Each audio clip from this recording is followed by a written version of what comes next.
Hi guys, കോളേജിൻ്റെ election സമയത്ത് എടുത്തൊരു വീഡിയോ ആണിത്. എലക്ഷൻ ആയതുകൊണ്ട് തന്നെ ക്ലാസ് ഉണ്ടാവില്ല അന്ന്. അപ്പോൾ ഏതായാലും മാഹിയിലും കൂടെ ഒന്ന് പോകാമെന്ന് വിചാരിച്ചു. അവിടെ അന്ന് മാഹി പള്ളി പെരുന്നാൾ സ്റ്റാർട്ട് ചെയ്തുകൊണ്ട് തന്നെ പള്ളി കാണാൻ നല്ല ഭംഗിയുണ്ടായിരുന്നു. കുറച്ച് നേരം അതൊക്കെ കണ്ട് അവിടെ ഇരുന്ന് പ്രാർത്ഥനയൊക്കെ കഴിഞ്ഞപ്പോൾ പിന്നെ അവിടുന്ന് ഇറങ്ങാൻ നേരം ഈ ഒരു പൂവും പിന്നെ അരിയിൽ കുരുമുളകൊക്കെ ഇട്ട് വറുത്തൊരു സംഭവം അവർ തന്നിട്ടുണ്ടായിരുന്നു. അതവിടുത്തെ പ്രസാദമാണ്. അങ്ങനെ അതൊക്കെ വാങ്ങിയതിന് ശേഷം മെഴുകുതിരി കത്തിക്കാമെന്ന് വിചാരിച്ചു. പള്ളിയിൽ പോകുമ്പോൾ പിന്നെ എങ്ങനെയായാലും മെഴുകുതിരി കത്തിക്കാതിരിക്കുക. അങ്ങനെ മെഴുകുതിരിയൊക്കെ കത്തിച്ച് പ്രാർത്ഥനയൊക്കെ കഴിഞ്ഞപ്പോൾ അവിടെ നിന്ന് ഇറങ്ങി. അവിടെ സൈഡിലായിട്ട് ഒത്തിരി കടകളുണ്ടായിരുന്നു. ആദ്യം തന്നെ കണ്ണിലുടക്കിയത് ഈ ഒരു മാലേൻ്റെ കടയായിരുന്നു.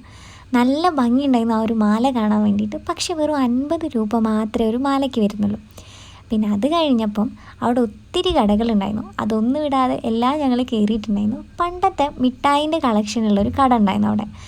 ഇപ്പം നമ്മൾ കാണാത്ത ഒത്തിരി മിഠായി കളക്ഷൻ അവിടെ ഉണ്ടായിരുന്നു. അതൊക്കെ ഒന്ന് കണ്ടതിന് ശേഷം കുറച്ച് പെർഫ്യൂമൊക്കെ ഒന്ന് ട്രൈ ചെയ്ത് നോക്കി. അതൊന്നും വാങ്ങിയില്ല. പിന്നെ അതിൻ്റെ അടുത്ത് തന്നെയാണല്ലോ കടൽപ്പാലുള്ളത്. അങ്ങനെ അവിടെയൊക്കെ ഒന്ന് പോയി കുറച്ച് നേരം അവിടെ നടന്ന് പിന്നെ കുറച്ച് നേരം അവിടെ ഇരുന്നു. പിന്നെ ഒരു ഐസ്ക്രീമും കൂടെ വാങ്ങിയിട്ടാണ് അവിടെ നിന്ന് തിരിച്ചു പോകുന്നത്. പിന്നെ ഞങ്ങളെ ഫ്രണ്ട് ദേവ അവളുടെ വീട്ടിലേക്ക് ഞങ്ങളെ ക്ഷണിച്ചിട്ടുണ്ടായിരുന്നു. അവർ പുതിയതായിട്ട് വീടുണ്ടാക്കിയപ്പം അവിടേക്ക് വരാൻ പറ്റിയതുകൊണ്ട് അവളൊരു ദിവസം വീട്ടിലേക്ക് ക്ഷണിച്ചതാണ്. അപ്പോൾ വീട്ടിൽ പോയി ഒരു ഉച്ചക്കായപ്പാണ് ഞങ്ങൾ അവിടെ എത്തിയത്. അവളെ വീട്ടിൽ മന്തിയൊക്കെ സെറ്റ് ചെയ്ത് വെച്ചിട്ടുണ്ടായിരുന്നു ഞങ്ങൾക്ക് വേണ്ടിയിട്ട്. പിന്നെ അവിടെ എത്തി വീടൊക്കെ കണ്ടതിന് ശേഷം കുറച്ച് നേരം റെസ്റ്റ് എടുത്തു. നല്ല വെയിലുള്ളതുകൊണ്ട് ഉച്ചയ്ക്ക് തന്നെ ഇറങ്ങണ്ടെന്ന് വിചാരിച്ചു. കുറച്ച് കഴിഞ്ഞപ്പോഴാണ് ഇറങ്ങി. കുറച്ച് നേരം അവിടെ സംസാരിച്ചൊക്കെ ഇരുന്ന് പിന്നെ ഫോട്ടോ എടുക്കാൻ കുറച്ച് ഒരുങ്ങൊക്കെ കഴിഞ്ഞ് ഫോട്ടോ ഒക്കെ എടുത്ത് തിരിച്ചു.